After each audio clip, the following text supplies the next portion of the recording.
Hello दोस्तों, कैसे हो आप सब लोग। आप सभी का मेरे यूट्यूब चैनल सचिन परमधाम में बहुत बहुत स्वागत है। दोस्तों, अगर आप बाबा केदारनाथ जाने का प्रोग्राम बना रहे हो तो सबसे पहले आपको हरिद्वार पहुंचना होता है। हमारी जो यात्रा है वो मुजफ्फरनगर से स्टार्ट हुई थी। सबसे पहले हम हरिद्वार पहुंचे। हरिद्वार से ऋषिकेश होते हुए केदारनाथ के लिए रास्ता जाता है। तो कोविड के कारण ऋषिकेश में जो बाबा केदारनाथ के लिए रास्ते जाते थे वे बंद थे, तो इसीलिए हम चंबा से होते हुए टेरी डैम से ऊपर से होते हुए श्रीनगर पहुंचना था। ये हमारा सबसे प्लस पॉइंट था हम के बाइक से आए थे, क्योंकि बाइक से छोटे छोटे रास्ते कवर हो जाते हैं। हमें गांवों से होकर श्रीनगर पहुंचना था। दोस्तों, आप भी अगर बाबा केदारनाथ धाम जाने का प्रोग्राम बना रहे हो तो अपनी प्रोग्रामिंग ऐसे सेट करना जैसे कि फर्स्ट नाइट आपकी स्टे जो हो वो श्रीनगर में हो। हमें भी चलते चलते रात हो गई। रात का अंधेरा हो रहा है। अरे हमारी बना लो वीडियो यार। रात के अंधेरे में हम जा रहे हैं। ये अमित और ये बोबी भाई, बोबी भाई कफन वाले, अपन वाले और ये रवि। रात का अंधेरा हो चुका है क्योंकि बहुत कोविड-19 के चलते हुए रास्ता ब्लॉक थे बहुत सारे। तो घूम फिर के टिहरी बांध से होते हुए वहाँ से हमने एक परमिशन ली जो बहुत ही स्पेशल मुश्किल से परमिशन। मिली। तो मतलब रिक्वेस्ट करके बहुत वहाँ पर जब वो जो हमें मिली परमिशन तो उससे क्रॉस करके टिहरी बांध को तब हम श्रीनगर को जा रहे हैं गमसनी से होते हुए।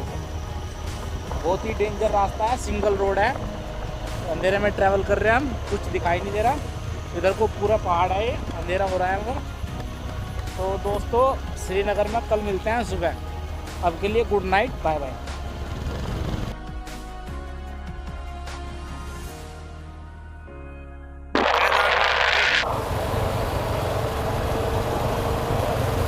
अभी हम श्रीनगर से निकले हैं। यहाँ से गौरीकुंड 100 किलोमीटर दूरी पर है। आगे 23 किलोमीटर की चढ़ाई है। जब केदारनाथ जी आएंगे तो देखते हैं ये 100 किलोमीटर की ट्रिप कैसी रहती है। रुद्रप्रयाग संगम है, संगम से नदी आ रही है, इतना मस्त व्यू है। हेलो दोस्तों, तो हम अब श्रीनगर से निकल चुके हैं। हम 6 दोस्त हैं। एक अमित है, सचिन है, रवि है, बॉबी है और पवन भाई हैं और एक मैं हूँ सचिन। तो दोस्तों, हम अब श्रीनगर से रुद्रप्रयाग जाएंगे। रुद्रप्रयाग जब हम श्रीनगर से निकले थे तो वहाँ पर एक चेक पोस्ट बना था। तो वहाँ पर पुलिस वालों ने कहा था कि कोविड टेस्ट कराना पड़ेगा अगर ऊपर जाना है। तो अगर बाबा केदारनाथ के पास बनवाने हैं तो उसमें कोविड टेस्टिंग की रिपोर्ट लगती है। तो इसीलिए हम अब रुद्रप्रयाग जाएंगे। रुद्रप्रयाग के जो गवर्नमेंट हॉस्पिटल है उसमें हमारा कोविड टेस्ट होगा। हमको डर तो बहुत लग रहा था कोविड टेस्ट कराने के लिए, क्योंकि अगर कोविड टेस्ट हो गया, अगर कोई सब पॉजिटिव निकल गया तो सारे के सारे 15-20 दिन के लिए उत्तराखंड में बच जाएंगे।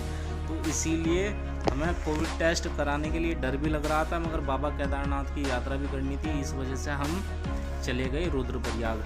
तो रुद्रप्रयाग जाने के बाद हमारा कोविड टेस्ट हुआ तो थैंक गॉड कोई भी पॉजिटिव नहीं आया, सभी निगेटिव थे। तो इसी वजह से हम रुद्रप्रयाग से आगे की ओर चल दिए।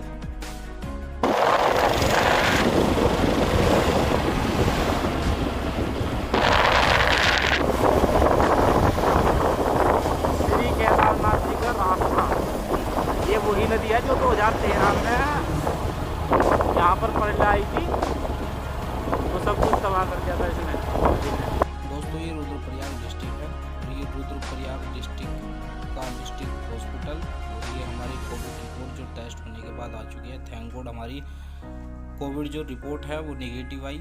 यहाँ से रिपोर्ट के बाद हम अब सोनप्रयाग के लिए निकल चुके हैं। तो सोनप्रयाग यहाँ से 90 किलोमीटर है रुद्रप्रयाग से, और वहीं से ही जो पद यात्रा है केदारनाथ की वो स्टार्ट होगी सोनप्रयाग से। को सोनप्रयाग जाते जाते नाइट हो जाएगी, तो हमारा जो नेक्स्ट स्टे होगा अब वो सोनप्रयाग में होगा।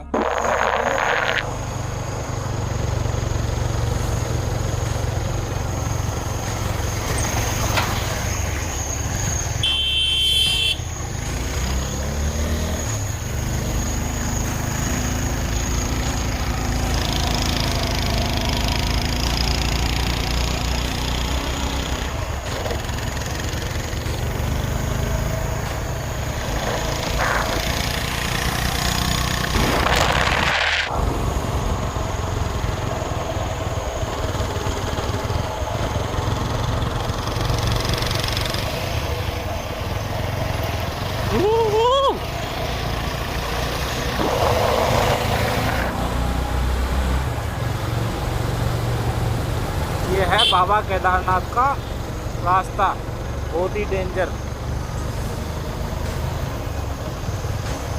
अब तक जब से हम घर से चले हैं सबसे डेंजर रूट आया है ये केदारनाथ का।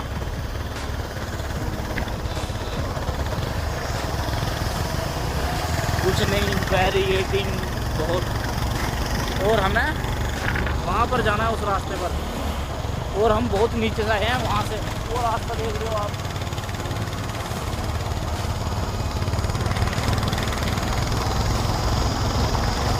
केदारनाथ के इस रूट पे। ये देखिए पहाड़ कैसा लग रहा है, बिल्कुल यहाँ से पता नहीं कैसा दिखाई दे रहा है वीडियो में वो पहाड़, पर नेचुरली हम देख पा रहे हैं तो ऐसा लग रहा है जैसे उस पर आग लग रही हो। बहुत अच्छा नज़ारा हो, बट आपको पता नहीं वीडियो में कैसा लग रहा है। और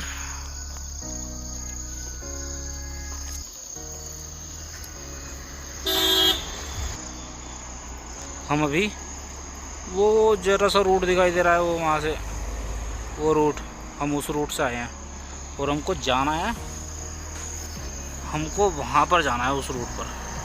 दूसरी पहाड़ियाँ घूम कर जाएंगे तो वहाँ तक जाना है। बहुत ही शानदार मस्त नज़ारा है। दोस्तों सोनप्रयाग में आपको नाइट स्टे के बाद नेक्स्ट डे अर्ली मॉर्निंग वहाँ पर पास बनवाने पड़ते हैं, या फिर 4 धाम के जो ऑनलाइन रजिस्ट्रेशन होते हैं वहाँ पर जाकर आप रजिस्ट्रेशन कर सकते हो खुद से भी। तो अगर आपको रजिस्ट्रेशन करना नहीं आता, वहाँ पर रजिस्ट्रेशन करने की सुविधा है, तो रजिस्ट्रेशन आप वहाँ भी करवा सकते हो। ये पहाड़ ये पहाड़ जब किया, जब ये 2013 में ये नदी में बाढ़ आई थी 2013 में, तो तब से दोस्तों हमको सोनप्रयाग पहुंचने में नाइट हो गई थी, तो इसी वजह से हम सोनप्रयाग में ही नाइट स्टे करेंगे। और वहां पर आप किसी भी वाहन से जा रहे हो तो वो रुद्रप्रयाग की नगर पालिका का एक पार्क बना हुआ है, वहां पर खड़े करने का किराया लेते हैं। तो आप कोई भी वाहन से जा रहे हो तो आप वहां पर खड़ा कर सकते हो। तो सोनप्रयाग में सब कुछ मिल जाता है, सब कुछ अवेलेबल है, तो आपको एक्स्ट्रा सामान कोई भी कैरी करने की ज़रूरत नहीं है। और वीडियो ज़्यादा लंबा हो जाएगा, तो इस वजह से हम नेक्स्ट वीडियो में आपको बताएंगे कि केदारनाथ की पदयात्रा कहाँ से स्टार्ट होती है और कैसे। तो अभी के लिए धन्यवाद, बाय बाय।